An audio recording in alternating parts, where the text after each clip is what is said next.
Police করলো কি আবার? পুলিশ কিভাবে তাদের নিজেদের বদনাম কামায়, সরকারকে কিভাবে 12টা বাজায় পুলিশ, আমি আপনাদেরকে দেখাই। হায় হায়, সুমন ভাই এটা কি বলছে? কার বিরুদ্ধে সে কথা বলছে এইটা কি সে নিজে বুঝতে পারছে? এতটাও বাড়া ঠিক না, যতটা বাড়লে আবার তোমাকে নিচে পড়তে হবে। দর্শক শ্রোতা, ব্যারিস্টার সুমন কিন্তু তার বক্তব্যের মধ্যে অনেক কিছু বলছে এবং অনেকের রহস্য ফাঁস করে দিচ্ছে, আর সে কিন্তু অনেক লিডারদের পিছনে লাগছে। আর ভিডিও শেষে ব্যারিস্টার সুমনের একটা ইম্পর্টেন্ট ক্লিপ রয়েছে, সেইটাও আপনারা দেখে যাবেন। আগে এই বক্তব্যটা শুনেন, ব্যারিস্টার সুমন এবার কাকে কি বলতেছে। পুলিশ করলো কি আবার? পুলিশ কিভাবে তাদের নিজেদের বদনাম কামায়, সরকারকে কিভাবে 12টা বাজায় পুলিশ, আমি আপনাদেরকে দেখাই। শুরু করিতেছি মহান আল্লাহর নামে, যিনি পরম করুণাময় এবং অত্যন্ত দয়ালু। এই সেই মাঠ যেটা মাননীয় স্বরাষ্ট্রমন্ত্রী তার নিজের এলাকার মধ্যে এই মাঠটা দখল করে এখানে একটা পুলিশ স্টেশন হবে। পুলিশকে বরাদ্দ দিয়েছেন যতটুকু জানছি যে সিটি কর্পোরেশন। এই মাঠ বরাদ্দ নিয়েই আপনারা জানেন যে স্থানীয় লোকজন আন্দোলন করছিলেন, এই জন্য একজন মা এবং তার ছেলেকে পুলিশ ধরে নিয়ে যায়। ধরে নিয়ে গিয়ে কালকে রাতেই উনারা ছেড়ে দিচ্ছেন। কিন্তু যে কথাটা আপনাদেরকে বলতে চাই, আমি এর আগে আপনাদেরকে একটা জিনিস দেখাইতে চাই। এই মাঠটার চারদিকে আপনারা একটা দেখেন, 1 ইঞ্চি মাটি নাই এই মাঠের চারদিকে, শুধু বিল্ডিং আর বিল্ডিং।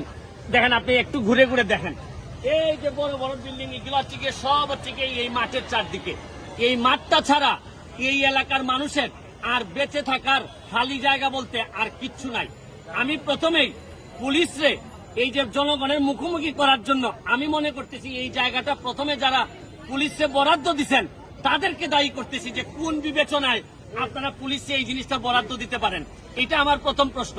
আপনি একটা জিনিস দেখেন, পুলিশ করলো কি আবার? পুলিশ কিভাবে তাদের নিজেদের বদনাম কামায়, সরকারকে কিভাবে 12টা বাজায় পুলিশ, আমি আপনাদেরকে দেখাই। একটা বাচ্চারে ধরে নিয়ে গেলেন আপনারা এখান থেকে, ধরে নিয়ে এই 13-14 বছরের বাচ্চারে আপনারা শিকের ভিতর 14 শিকের ভিতর আপনারা ঢুকাই রাখলেন। তার বিরুদ্ধে কোনো ওয়ারেন্ট নাই, তার বিরুদ্ধে কিছু নাই। আপনারা কি জানেন না যে একটা শিশু বাচ্চারে ওয়ারেন্ট হইলেও তো আপনি ওই জায়গায় নিতে পারেন না, আপনাকে অনেক প্রসিডিউর মেনটেন করতে হয়। আপনারা কোনো আইন মানবেন না, কিচ্ছু মানবেন না। এতেই আপনাদের শুনেন, আমি মাননীয় স্বরাষ্ট্রমন্ত্রীর কাছে অনুরোধ করব। আশ্চর্য বিষয় মাননীয় স্বরাষ্ট্রমন্ত্রী, আপনি আজকে দেখলাম মিডিয়াতে যে আপনি নাকি বলছেন যে একটা সিদ্ধান্ত পুলিশের জায়গা রিপ্লেস করার পর কাজ হবে, অথচ আপনার কথা না শুনে এরা দেখেন এই যে টানা কাজ করে যাচ্ছে।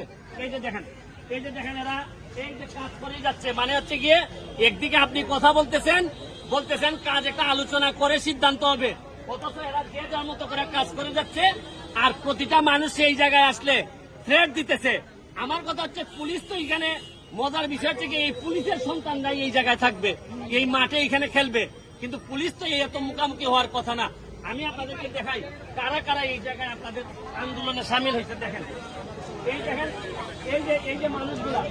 এই যে মানুষগুলা এরা সকালবেলা ফজরের নামাজের পরে এই জায়গায় হাঁটতে আসে, এদের আর কোনো জায়গা নাই। আমি ছোট্ট একটা ইন্টারভিউ নেই, আপনারা এখানে কিন্তু নামাজের পরে আইসা হাঁটা আপনাদের কি কাজে লাগে?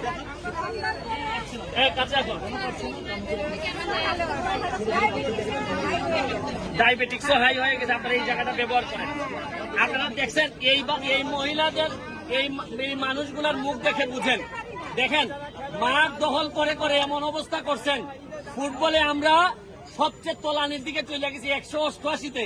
আরে এখান থেকে তো প্লেয়ার খেলার কোনো জায়গা নেই। আমার বিশ্বাস মাননীয় প্রধানমন্ত্রী, বিশেষ করে এখানে আমাদের কোনো মানুষ মারা গেলে মানুষকে এখানে গোসল করা হয়, জানাজা হয়, মানুষ বাচ্চারা খেলাধুলা করে।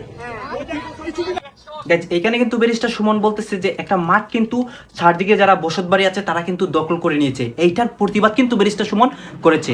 আর আমরা কিন্তু এইটা সব সময় দেখে আসি যে ব্যারিস্টার সুমন কিন্তু সব সময় অন্যায়ের প্রতিবাদ করে এবং দুর্নীতিবাজদেরকে সে দড়িয়ে দেয়। এইটা কিন্তু ব্যারিস্টার সুমনের একটা ভালো গুণ। দর্শক শ্রোতা, ব্যারিস্টার সুমনের এই গুণটা আপনাদের কেমন লাগে এইটা কমেন্ট বক্সে বলে যাবেন। এবং আপনাদের কাছে আমার একটা রিকোয়েস্ট, আমার এই ভিডিওতে আপনারা একটা লাইক দিবেন এবং চ্যানেলটি সাবস্ক্রাইব করে রাখবেন, কারণ দেশের সব আপডেট নিউজ সবার আগে আমরা দিই। ধন্যবাদ।